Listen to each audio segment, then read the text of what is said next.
नमस्कार, तुम्ही बघत आहात शिवराज न्यूज आणि आज आपल्या यशोगाथा ही जीवनाची या विशेष भागामध्ये आहेत राष्ट्र सेवा दलचे महामंत्री बाबासाहेब नदाब सर. बघूया त्यांच्या जीवनाचा प्रवास आणि त्यांची ही यशोगाथा. सर नमस्ते. नमस्ते. सर्वप्रथम आमच्या रसिकांना आपली थोडक्यात ओळख सांगा. मी बाबासाहेब नदाब, माझं गाव हेरवाड, तालुका शिरोळ, जिल्हा कोल्हापूर. कोल्हापूर. हा. सर आता तुम्ही कोणत्या माध्यमातून एक सामाजिक काम करता, म्हणजे सगळा महाराष्ट्र बघतोच आणि मला वाटतं तुम्ही फॉरेन सुद्धा फिरून आलेला आहात. तर नेमका हा प्रवास आणि एक राष्ट्रीय सेवा दल याबद्दल तुम्ही काय सांगाल? राष्ट्र सेवा दल ही साने गुरुजींच्या विचारानं काम करणारी समतावादी संघटना. स्वातंत्र्य आंदोलनामध्ये राष्ट्र सेवा दलनं फार मोठं आपलं योगदान दिलं. नक्की. श्रद्धेय एस.एम. जोशी यांच्या नेतृत्वाखाली राष्ट्र सेवा दलाच्या त्यावेळच्या कार्यकर्त्यांनी स्वातंत्र्य मिळावं म्हणून अभूतपूर्व अशा प्रकारचा सहभाग घेतला. नक्कीच. हा. आणि तो लढा लढला. मग त्याच्यामध्ये साने गुरुजींचा फार मोठा सिंहाचा वाटा आहे. साने गुरुजींची प्रेरणा घेऊन महाराष्ट्रातले अनेक कार्यकर्ते त्याच्यामध्ये सहभागी झाले आणि अनेक लोक शहीद झाले. त्याच्यामध्ये राष्ट्र सेवा दलाचा त्यावेळचा कार्यकर्ता एकतर तुरुंगात नाहीतर रस्त्यावर. बापरे. आणि अशा पद्धतीनं सेवा दलानं स्वातंत्र्याची चळवळ चालवली. सर्व जाती धर्माच्या लोकांना एकत्र घेऊन या देशाची स्वातंत्र्य चळवळ चालवण्याचं काम हे राष्ट्र सेवा दलानं केलं. एस.एम. जोशी, साने गुरुजी, त्याच्यामध्ये नाग गोरे, रावसाहेब पटवर्धन, आप्पासाहेब पटवर्धन, त्यानंतर डॉक्टर राम मनोहर लोहिया, जयप्रकाश नारायण, अरुणा असफ अली, युसुफ मेहर अली, अशी अनेक माणसं, समाजवादी विचाराची जी माणसं होती ती तिच्यामध्ये कार्यरत राहिली. आणि राष्ट्र सेवा दल लोकशाही, समाजवादी, धर्मनिरपेक्ष वैज्ञानिक दृष्टिकोन, राष्ट्रवादाचा सिद्धांत घेऊन काम करणारी ही संघटना. सर आता म्हणजे सर्वजणपणे आपण म्हणतो की समाजासाठी काम करणं आणि आपलं घर कुटुंब सांभाळणं याच्यामध्ये कुठेतरी तारेवरची कसरत होत असते असं मला वाटतंय. मग हे करताना तुम्हाला काय जाणवलं की बाबा घर कुठेतरी असं म्हणजे लांब पडते किंवा समाज थोडस जवळ येतो असं काय वाटलं काय काम करताना?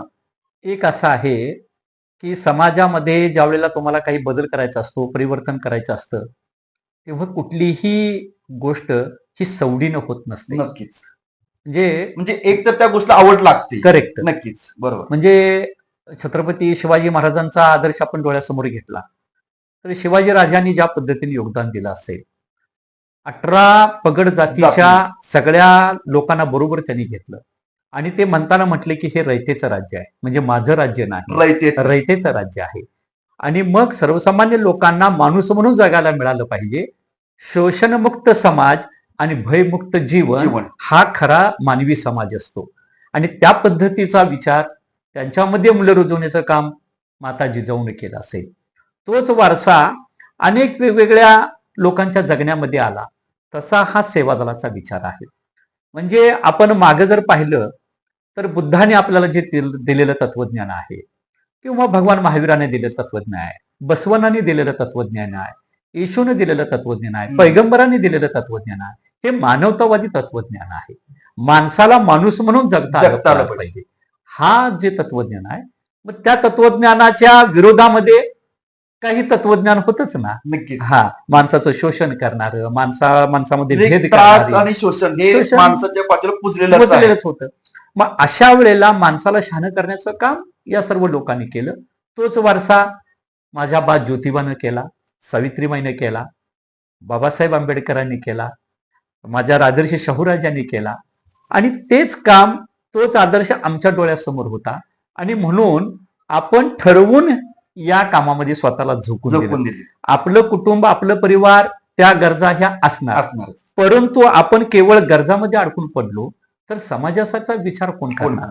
मग ह्या सगळ्या लोकांनी जो विचार केला, आपलं सांभाळूनच समाजाचा विचार केला. पण काही वेळेस तुम्हाला ज्यावेळेला ह्या गोष्टी कराव्या लागतात तेव्हा काही गोष्टी कुटुंबाच्या किंवा ह्याच्या तुम्हाला काही वेळेस बाजूला ठेवावं लागतात आणि समाजाचं चांगलं करण्यासाठी, समाजाचं भलं करण्यासाठी झोकून देऊन काम करण्याची गरज असते. आणि तो विचार जो साने गुरुजींनी आपल्या आयुष्यामध्ये जपला, अनेक लोकांनी जपला आणि त्याला पूर्णवेळ कार्यकर्ता असं म्हणतात. आणि राष्ट्र सेवा दलामध्ये असे अनेक पूर्णवेळ कार्यकर्ते आजही कार्यरत आहेत. मीही पूर्ण वेळ त्याच्यामध्ये काम झोकून काम करतो आहे, आनंद आहे. बघितलं मंडळी, म्हणजे समाजासाठी सुद्धा आपण काहीतरी देणं लागतो ही विचारधारा घेऊन आज बाबासाहेब मुंडाप सर काम करतायत. केवळ स्वतःचा स्वार्थ न बघता समाजासाठी सुद्धा आपण काहीतरी काम केलं पाहिजे ही भावना रुजवण्याचं काम आज ते करतायत. सर मला वाटतं तुम्ही फॉरेन सुद्धा फिरत आहात. मग एक भारत देश आणि एक परदेश ह्यात मध्ये काही मूलभूत एक फरक असतो का, काय जाणवत आहे ना, त्याच्यामध्ये मूलभूत फरक हा आहे की भारतीय संस्कृती ही आपण जगामध्ये श्रेष्ठ श्रेष्ठ म्हणतो, मानतो? नाही असं नाही आहे. पण जी काही मानवी मूल्य आणि त्याला असणारी नागरिकत्वाची मूल्य ही जी रुजवणूक आपल्या देशामध्ये फार कमी प्रमाणात झाली आणि बाहेरच्या देशांमध्ये ती जास्त रुजलेली जास्त आहे, जास्त रुजलेली आहे. म्हणजे मानवी मूल्य म्हणजे साध्या साध्या गोष्टी, म्हणजे मी माणूस म्हणून मी जगत असताना माझ्यामुळे कोणाला त्रास होणार नाही. सार्वजनिक राष्ट्रीय संपत्तीचं मी रक्षण केलं पाहिजे, ती माझी जबाबदारी आहे. म्हणजे देश माझा जर मी जेवढ्याला म्हणतो तेव्हा मग देशाची साधन सामग्री असेल ही आपली स्वतःची आहे, म्हणजे त्याच्याकडे त्या पद्धतीनं बघणं असेल किंवा मी ज्या पद्धतीनं राहतो तेव्हा नागरिक म्हणून माझी काही कर्तव्य असतातच ना. नक्कीच माझ्या कुटुंबाचा मी जेवढा विचार करतो, माझ्या वैयक्तिक जेवढा विचार करतो, तसं देशाचा समाजाचा हा विचार करणं ही नागरिकत्वाची जी मूल्य. आणि मग संविधानानं आपल्याला हे मूल्य दिलेले आहेत, पण ती केवळ संविधानामध्ये ती ठेवायची का नाही, तर ती आपल्या जगण्यात असली पाहिजे. आणि हा एक आपल्याला फरक जो दिसतो ना बऱ्याच अंशी, की नागरिकत्वाची मूल्य आपल्या इथल्या व्यवस्थेमध्ये अजूनही ती रुजलेली नसल्यामुळं आपल्याला अनेक प्रश्न आज देशामध्ये दिसत आहेत. त्याच्या पाठीमागचं हे कारण आहे. बाबासाहेब, आता तुम्ही म्हटलं की काही मूल्य रुजली नसत म्हणजे नाहीत, मग असा प्रश्न पडतो की माणूस स्वार्थी बनत चाललाय का ह्या देशामध्ये, असं एक वाटतंय का, म्हणजे एक माणूस म्हणून? हा, काय आहे, आत्ताच्या परिस्थितीमध्ये प्रचंड मोठा चंगळवाद वाढलेला आहे आणि त्यात आजकालचा सोशल मीडिया ह्या सगळ्या गोष्टी आहेत. आणि एक लक्षात ठेवा, वेगवेगळ्या ज्या विचारधारा असतात त्या विचारधारांमध्ये आज सर्वात जगच जे आहे ते भांडवलशाही व्यवस्थेकडे चाललेलं आहे. आणि भांडवलशाही व्यवस्था ही बाजारावर अवलंबून असते. आणि बाजार काय सांगतो की तुमचं जगणं हे बाजारावर अवलंबून ठेवतं. आणि मग ज्यामुळं माणूस ज्या वेळेला बाजारावर किंवा मार्केटवर अवलंबून राहतो तेव्हा मानवी मूल्य ही कमी होणार, मानवी मूल्य कमी होतात. मग नक्कीच त्या माणसाचा चांगुलपणा कुठेतरी एक ढासळत जाणार. आणि म्हणून मग ही चांगुलपणाची चळवळ जी आहे, आपल्याला जी मूल्य आपल्याला या आपल्या महामानवाने आपल्याला दिलेली आहे ती आपण जगण्यामध्ये आपण आणली पाहिजे. आपल्या शिक्षण व्यवस्थेमध्ये पण काही दोष आहेत, ते शिक्षणामध्ये सुद्धा आपण ती मूल्य रुजवू शकलो नाही. कारण आत्ताचं शिक्षण काय झालेलं आहे की ते शिक्षण तुम्हाला मार्कावर आधारित आहे. तुम्ही अमुक एवढे टक्केवारी काढलात तर तुम्ही ह्या क्षेत्रात जाल, तुम्ही त्या क्षेत्रात जाल, तुम्ही अमुक व्हाल, ते तमुक व्हाल.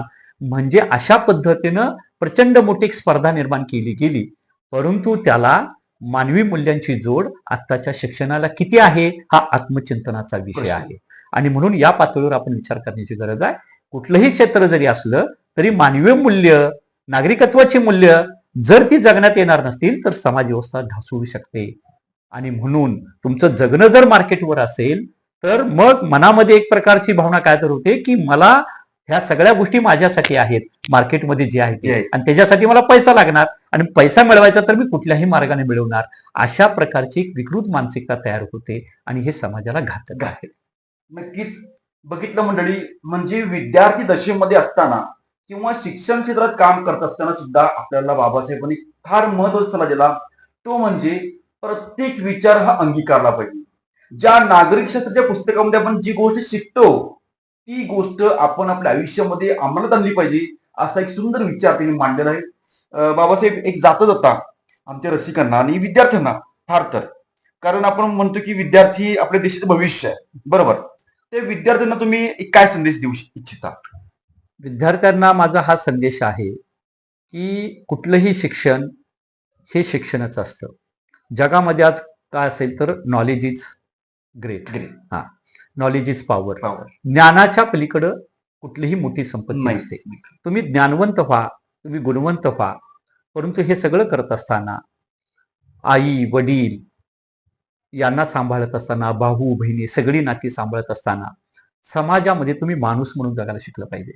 आज जाती धर्माचा प्रचंड मोठा एक टोकदार अशी अस्मिता होत चाललेली आहे. महामानवांचा चुकीचा विचार आज समाजामध्ये पसरवला पसरवला. जातोय.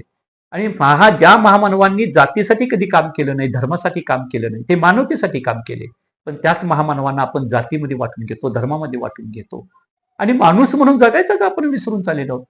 या महाराष्ट्रामध्ये एक वारकरी संप्रदाय आहे, जो वारकरी संप्रदाय खऱ्या अर्थानं तुम्हाला किती चांगला विचार दिलेला आहे. म्हणजे ज्ञानेश्वर माऊलींनी विश्व प्रार्थना केली आणि त्याच्यामध्ये काय म्हणजे, जो जे वांछेल तो तो ते ते. लाभो प्राणी जात. म्हणजे बघा किती छान त्या काळात लिहिलेलं त्या आजही काळात लागू होतं. आजही आपल्याला ते आपल्या जगण्यामध्ये आपण जगण्यात. आणूयात की नाही. तुकाराम महाराजांनी आपल्या अभंगामध्ये वैष्णवांचा धर्म एक, भेदाभेद भ्रम मंगळ. म्हणजे मंगळ काय, माणसानं माणसासारखी वागलं वागलं. पाहिजे. आणि हा मूल्य आजच्या विद्यार्थ्यांनी कुठल्याही जरी क्षेत्रामध्ये गेले ते मानवतावादी राहिले पाहिजेत, ते सर्वावरती प्रेम केले पाहिजे. प्रेम हाच खऱ्या अर्थानं मानवी समाजाचा पाया आहे. आणि म्हणून साने गुरुजी म्हणाले तसं, खरा तो एकीचे धर्म जगाला प्रेम प्रेम आहे.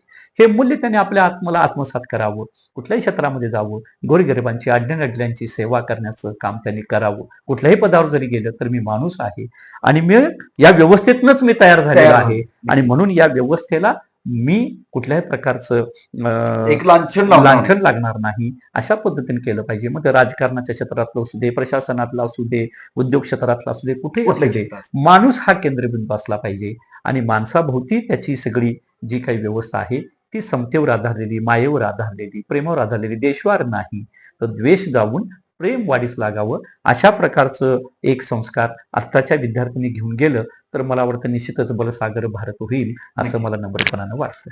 बघितलं मंडळी, म्हणजे एकंदरीत महाराष्ट्राला ज्या संतांची परंपरा लाभली, फुले शाहू आंबेडकरांचं विचारांचं वारसा घेत हा महाराष्ट्र जगतोय आणि अखंड हिंदुस्थानचे दैवत छत्रपती शिवाजी महाराज यांची विचारधारेवरती हे संपूर्ण जग, हे संपूर्ण महाराष्ट्र आज आपल्या समोर उभा आहे. आणि या ठिकाणी बाबा नदाब सर राष्ट्रीय सेवा दलाच्या मार्फत विविध काम करत असतात आणि त्यांचे जे अनुभव होते ते थोडक्यात अनुभव आम्ही तुमच्या समोर पोहोचवण्याचा प्रयत्न केला आहे.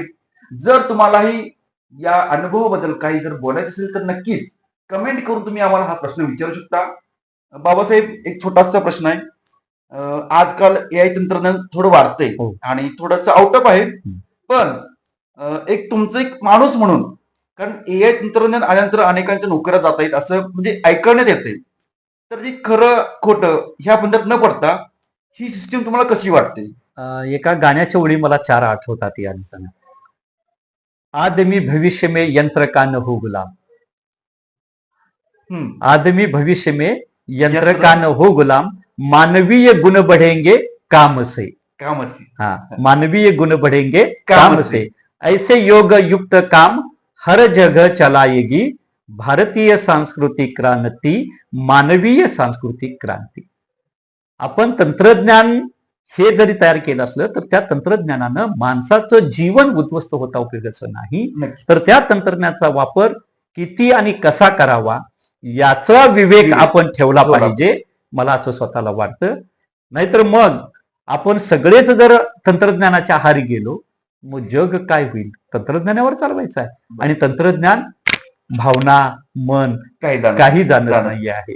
आणि म्हणून माणूस हा सर्वश्रेष्ठ आहे. त्याच्या मनमनगट मेंदू, त्याच्या श्रमावरच, त्याच्या बुद्धीवरच हे जग उभं राहिलेलं आहे आणि ते तसं राहिलं पाहिजे असं मला नम्रपणानं वाटतं. तर अशा प्रकारे ही बाबासाहेब नदाब यांची ही विचारधारा आम्ही तुमच्यावर पोहोचवण्याचा प्रयत्न केला आहे. जर तुम्हालाही आमच्या चॅनलमध्ये सहभागी व्हायचं असेल तर खाली दिलेल्या नंबरला आम्हाला फोन करू शकता आणि पुन्हा बघत राहा शिवराज न्यूज. लाईक करा, कमेंट करा आणि हो, शेअर करायला विसरू नका. तो पण भेटूया नवीन पाहुण्यासह. बघत राहा बीच सोबत शिवराज न्यूज. धन्यवाद.